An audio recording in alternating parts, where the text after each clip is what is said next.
The National Assembly launched its first audit of the Hye-seong administration on Monday. Rival parties clashed over the appearance of the Supreme Court's Chief Justice and tariff negotiations with the U.S. on the first day of the over 3-week-long audit.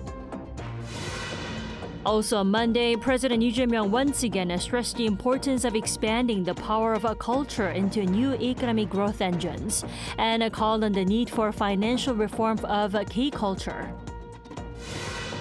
After more than 2 years, all 20 living Israeli hostages have been released by Hamas as of Monday in exchange for nearly 2,000 Palestinian prisoners and detainees held by Israel.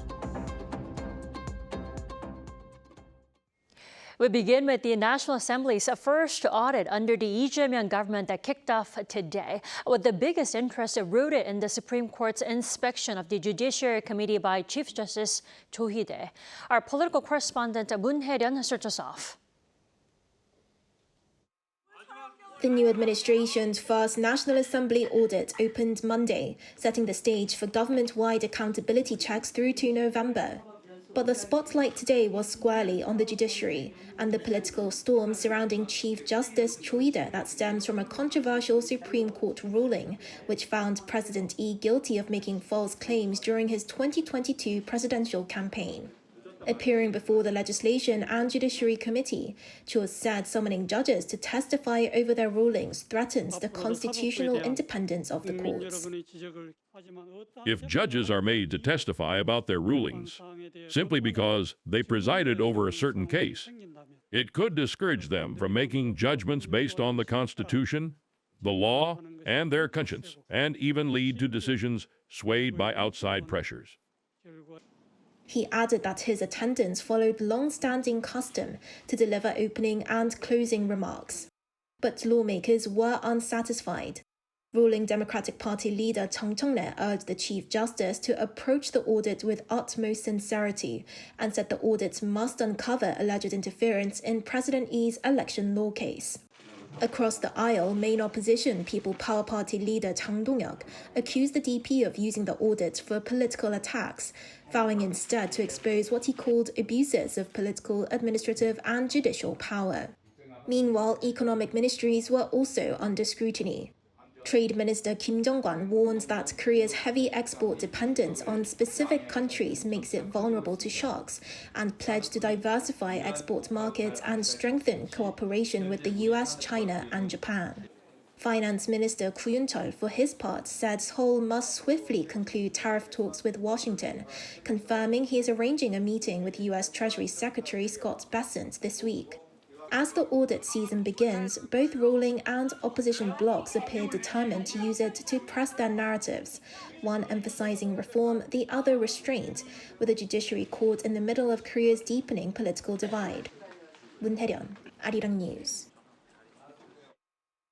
President Lee today presided over a meeting with his aides, getting back to work after the Chuseok holiday.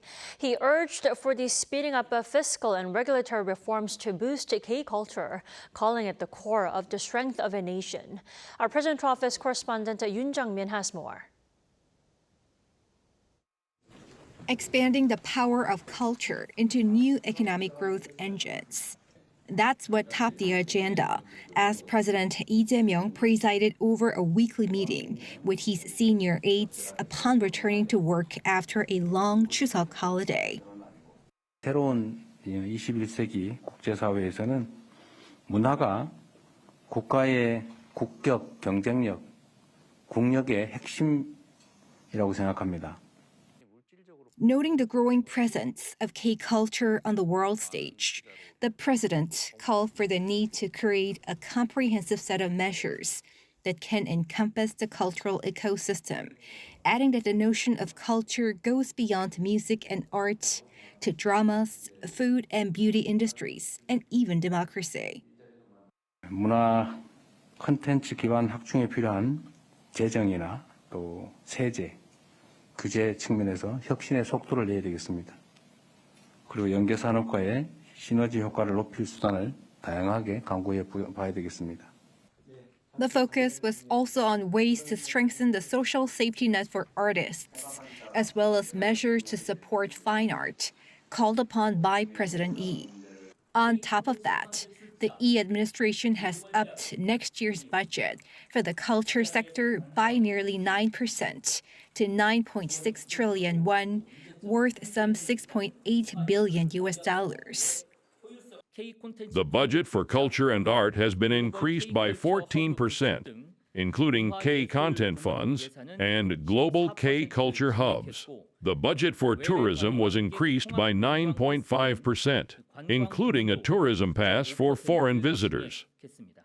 Monday's discussions were a reflection of Lee's policy priorities on taking care of people's livelihoods in the face of a tug-of-war trade talks with the U.S., as well as intensifying global uncertainties over the fresh rivalry between the U.S. and China. 대내외 여건이 어렵긴 하지만 바람이 거칠수록 또 연이 높이 나는 원리도 생각해 봐야 되겠습니다. 지금 우리가 처한 위기를 국민의 삶을 개선하는 새로운 기회로 만들 수 있도록 주권자 제1의 공복으로서 국가 역량을 단단하게 모아 나가야 되겠습니다. 윤정민, Arirang News. Seoul is expecting top-level engagement to resume talks with Washington later this month, with U.S. President Donald Trump expected to visit South Korea during the APEC leaders meeting in Gyeongju. Now, that is according to Foreign Minister Do Hyun on Monday. Speaking at a parliamentary hearing, Jo said Trump's visit later this month would complete reciprocal summit diplomacy between Seoul and Washington within just 5 months of the Lee Jae-myung administration taking office. Jo said Lee and Trump are expected to review progress from their August summit in D.C. and discuss ways to elevate cooperation. However, Jo noted that Trump is unlikely to attend the APEC sessions while in Gyeongju. The minister added that the Chinese President Xi Jinping's attendance will be used to restore top-level exchanges and strengthen pragmatic diplomacy with Beijing. Jo also pledged to advance ties with Japan when the new prime minister attends the APEC meeting. Now, over in the Middle East, all 20 living Israeli hostages have been released in exchange for nearly 2,000 Palestinian prisoners as part of the first phase of a new ceasefire agreement. Our Park Kwon-woo reports. 20 living Israeli hostages have been returned home after more than 2 years in captivity. On Monday, divided into 2 groups of 7 and 13 respectively, Hamas released them to the International Committee of the Red Cross, which passed them on to the Israel Defense Forces. In exchange, around 1,900 Palestinian detainees were freed on Monday, although high-profile figures, including senior Hamas commanders, were reportedly excluded from the list. The released Israeli hostages were transported to the Re'im military base in southern Israel for initial medical checkups and family reunions, before being transferred to hospitals for further treatment. Monday's hostages release marks the first phase of the truce deal between Israel and Hamas, a deal brokered by U.S. President Donald Trump, along with Arab and Turkish representatives that began last Friday. But Israeli Prime Minister Benjamin Netanyahu said the conflict was not over yet. The battle is not over. There are still very serious security challenges ahead. Some of our enemies are trying to recover so they can attack us again. To discuss U.S. proposed deals and post-war plans, including the disarmament of Hamas, a post-war government in Gaza, and Israel's withdrawal from Gaza, a peace summit co-hosted by the presidents of the U.S. and Egypt is taking place on Monday. The event is known to be attended by more than 20 world leaders, including both Netanyahu and Palestinian President Mahmoud Abbas.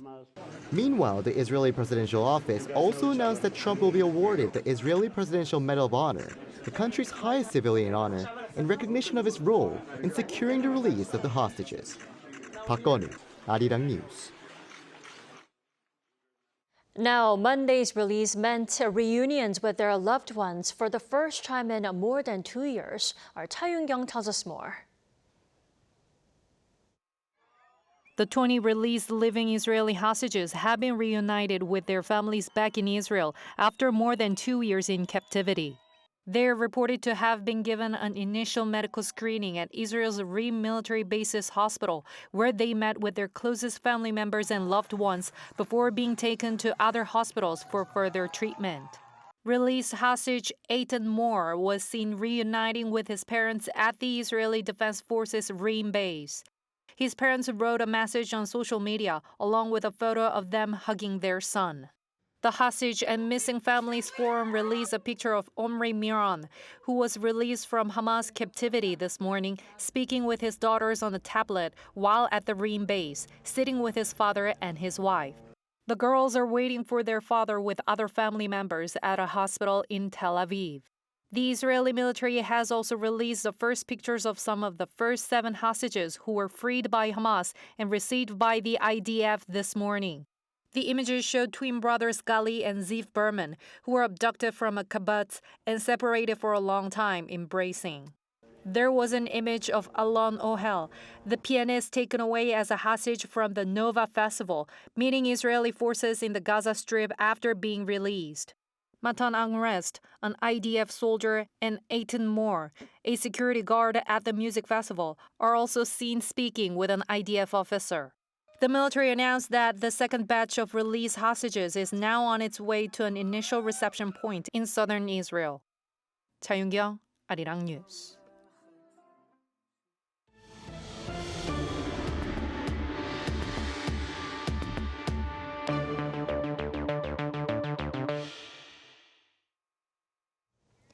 Joel Mokir, Philip Agyeong, and Peter Howitt have won this year's Nobel Prize in Economics. According to the Royal Swedish Academy of Sciences on Monday, the 3 laureates were recognized for having explained innovation-driven economic growth. With economics being the final category, the Nobel Award ceremony is set to take place on November 10 with a total of 14 winners. South Korean police are stepping up efforts to combat the string of crimes targeting Korean nationals in Cambodia, following the shocking death of a Korean college student who was allegedly tortured to death. Hye-seong reports. A Korean university student surnamed Park was found dead near Boker Mountain in Cambodia's Kampot province in early August, in what authorities believe was a case of torture and murder. Another Korean national who was held captive at the same site said Park had been beaten so severely he couldn't walk or breathe. His death certificate listed extreme pain caused by torture as the cause of death. The case has sparked public outrage in South Korea, leading to growing calls for tighter protection for citizens overseas and stronger crackdowns on transnational crime groups. In response, the Korean National Police Agency announced Sunday it will hold a bilateral meeting with Cambodian police in Seoul on October 23rd to establish a Korean desk, allowing Korean officers to work directly with local law enforcement. The system is expected to improve coordination in cases involving organized multinational crime groups. Police also plan to strengthen cooperation through a multinational task force within the year, targeting cross-border organized crime. Additionally, President Lee Jae-myung has instructed the Foreign Ministry to make every effort to protect South Korean citizens in response to the recent string of crimes in Cambodia. Meanwhile, new allegations have emerged about the suspects behind Park's murder. Yonhap News Agency reports that a Chinese national identified as Lee, one of the main suspects, is also suspected of involvement in the 2023 Gangnam drug-laced beverage case that targeted students in Seoul. A Korean civic group following the Cambodia case claimed Lee had a prior drug record and served as a distributor in that earlier case. The investigation is ongoing, with South Korean and Cambodian authorities working to track down the remaining suspect and broaden joint efforts against transnational criminal networks. Hye-seong, Arirang News. And the South Korean government held its first task force meeting on Monday, chaired by National Security Advisor Ri Sung-nak, to address the surge in missing Koreans in Cambodia. During the meeting, we stressed the need to bring back Koreans in danger, adding that a step-by-step repatriation process could be carried out if necessary. The president's office said the meeting also discussed ways to dispatch investigators to Cambodia to cooperate with local authorities there and to assess rescue operations to prevent more disappearances from happening. The government said specific measures are to be discussed further in follow-up meetings. After celebrations marking the 80th founding anniversary of the Workers' Party, North Korean leader Kim Jong-un expressed gratitude for those who helped to organize the events and visited Kumsusan Palace of the Sun. Our Kim Bo-kyung has the details. North Korean leader Kim Jong-un visited the Kumsusan Palace of the Sun, the family mausoleum, to solidify internal unity. According to the regime's Korean Central News Agency on Monday, Kim visited the site on the previous day to dedicate the glory of having celebrated the 80th founding anniversary of the Workers' Party of Korea in such a grand manner. Wearing a black leather jacket, he was quoted to have said the regime's high prestige it enjoys today cannot be thought separately from the great leader and general. The visit comes after Kim watched a mass gymnasium and art performance with people who helped to organize recent celebrations, including a military parade on October 10th. While touting the celebrations as a truly splendid grand political and cultural festival, he underlined that thanks to participants playing their role perfectly, the events could show off the regime's cultural side and its mightiness. One expert says the party's founding anniversary celebrations must have been a proud moment for the regime, as high-ranking foreign dignitaries, such as Chinese Premier Hye-seong, Russia's deputy chairman of the Russian Security Council, Dmitry Medvedev, and Vietnamese leader Do Lam were present. Not only Kim Jong-un, but also North Korea's internal elites and citizens have never before experienced such an elevated status of the regime. This is the first time they have successfully hosted such a large-scale event with foreign guests from not only China, Russia, but also ASEAN countries. At the military parade on Friday night, the regime showcased the newly developed Hye-seong 20 intercontinental ballistic missile for the first time as well, along with other new weapons. The Hye-seong 20 mainly aimed to show off solid fuel technology and multiple warhead capability, sending a clear message to the U.S. By proving it can strike the U.S. mainland, North Korea boosted both its deterrence and bargaining power. Dubbed the most powerful nuclear strategic weapons system by KCNA, Kim, in his speech during the parade, reportedly said the regime's army should continue to grow into an invincible entity. Kim Bo-kyung, Arirang News. The government issued a rare verbal intervention citing one-sided moves in the South Korean currency. The action came as the $1 exchange rate surged past 1,431 this morning, reaching a 5-month high. In a joint statement, the Finance Ministry and the Bank of Korea signaled vigilance and close monitoring of a potential market overshooting amidst increased won volatility due to domestic and external factors. This marks the first such joint intervention since April last year. The market's heightened risk-off sentiment is mainly attributed to growing concerns over a U.S.-China trade dispute amid the ongoing U.S. federal government shutdown.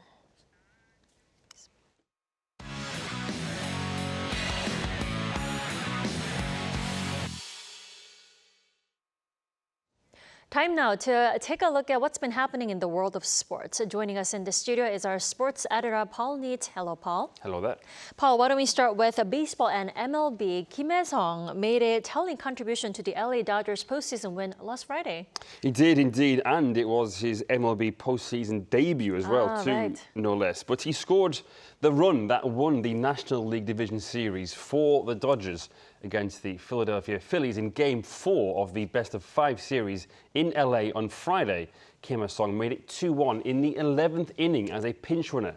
He had been on the roster for the Wild Card series as well, but didn't feature at all until Friday.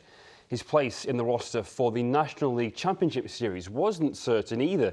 According to reports on Sunday, manager Dave Roberts would increase the number of pitchers and have one fewer position player instead. However, Kim can be seen on the team's social media accounts boarding the team's flight to Milwaukee on Sunday, with the Brewers up next.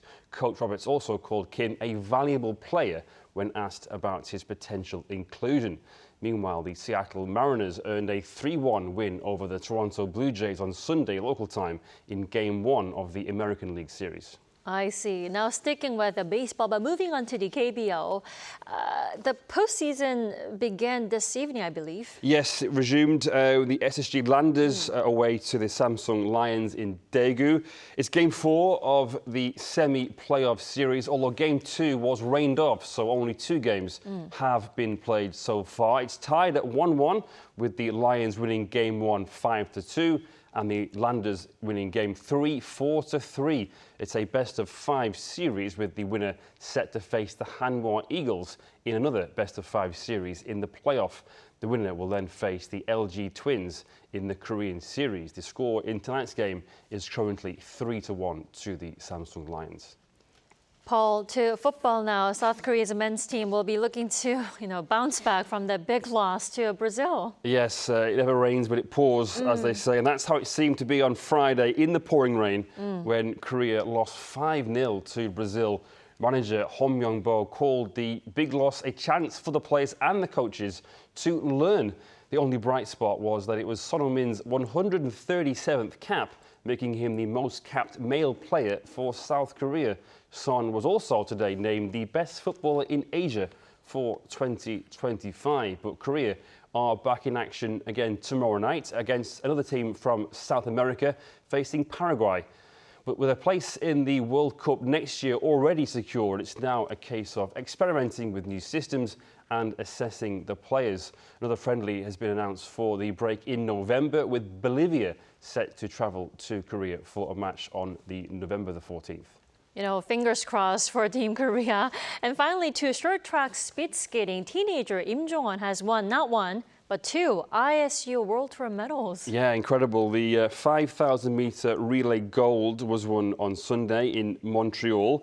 He teamed up with Hwang Dae-on, Lee Jun-so and Shin Dong-min to finish with a time of 6 minutes 50.781 seconds. This was Im's second gold medal, having already won the men's 1,500 meters in what was his World Tour debut on Saturday.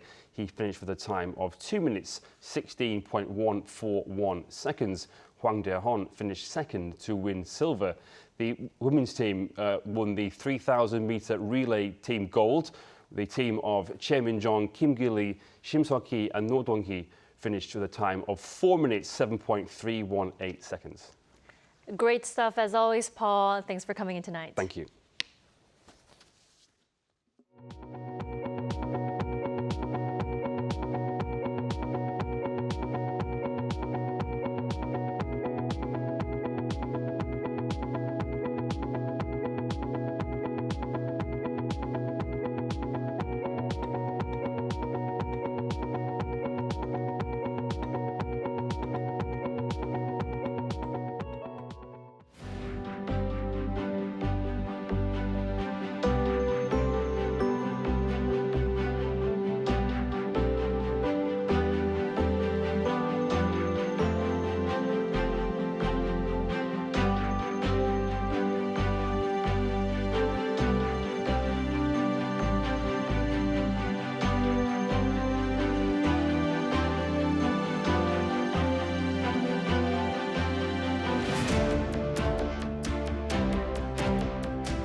It's mid-October, but rainfall has been more like the midsummer rainy season. As much as 120 millimeters of heavy rain will fall on the eastern parts of Gangwon-do province, and more than 80 millimeters on the east coast and mountainous areas in the northern parts of Gyeongsangbuk-do province until tomorrow. In addition, there will be sudden strong winds of around 15 meters per second along the east coast. Also, the waves will be high and rough in areas of East Sea. Please pay attention to safety reports. Tomorrow morning, Seoul will start off at 15 degrees, Gwangju and Busan at 20 degrees. Daily highs will up to 20 degrees in Seoul, 21 degrees in Chuncheon, Daegu, and Gyeongju. Rain will be seen often around the country throughout this week. That's all for Korea. Here are the weather conditions around the world.